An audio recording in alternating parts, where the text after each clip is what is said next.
Hey, I'm Amanda Wood here with Cody Jones, getting you caught up on what's going on with Florida football right now. Week 1, football's back.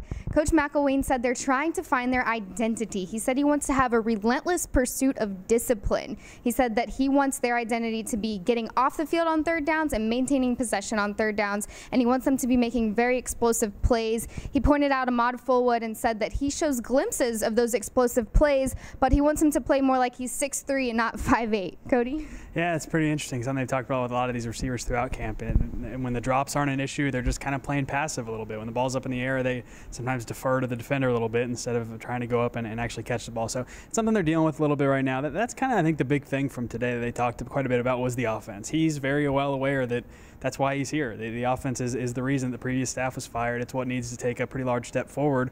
And I think they sound pretty optimistic about making that happen, at least showing some progress this year, because it's pretty clear the pieces aren't really where they need it to be for maybe major success on a national level, but they need to start showing some positive steps forward. And I think that they feel like they at least are able to do that this fall.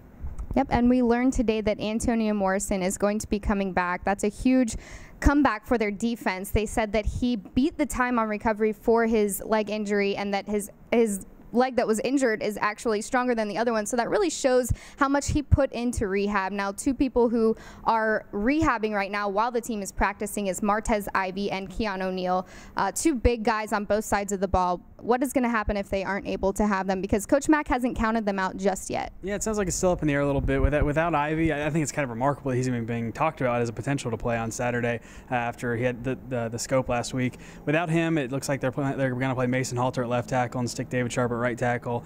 Without Keon O'Neal, if he weren't able to go, it looks like it would be Duke Dawson that would step in to start. They already have on the depth chart that Nick Washington is starting at the other safety spot after Marcus May is being suspended for the first game. So some moving parts in here a little bit with Morrison too. He'll be on some sort of a snap count. It doesn't sound like he's going to play every down. I mean, he said it was a 10 to 12 month recovery that he did in 6 months. So this isn't anything they want to push by any means, but they just want to ease him into this thing. This isn't probably a game they should necessarily need him in there a whole bunch. So you can get him in there and just kind of get him comfortable and get things ready to go for the future. So I think they feel pretty good about where things stand from an injury standpoint. You look around the country, all these teams that have kind of been ravaged by injuries.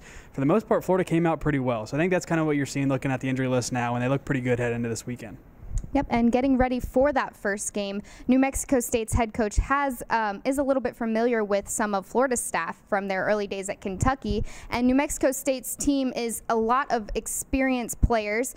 They have a lot of experience playing guys in the SEC, so this is going to be something that Coach Mack looks forward to. Up-tempo plays on the offense. Cody, do you think this is going to be a good first game for them to get ready for the rest of the season? I think so. You've seen a lot of that's what college football is going to now, is the up-tempo and trying to run and hurry things up between snaps. It's a good opportunity for Florida defense to see that. I don't know how much Florida will do that. They've got some different tempo packages they'll use, but they won't be exclusively tempo like a New Mexico State type of team is.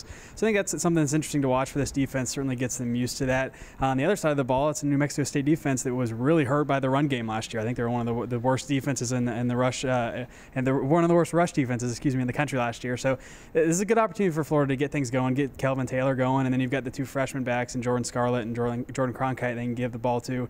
Just kind of catch them, get them a little bit going there and try to get comfortable on the field. All right, well, that's it for your rapid recap for the week. Keep it locked right here on FightingGators.com for all your Gator sports updates. For Cody Jones, I'm Amanda Wood.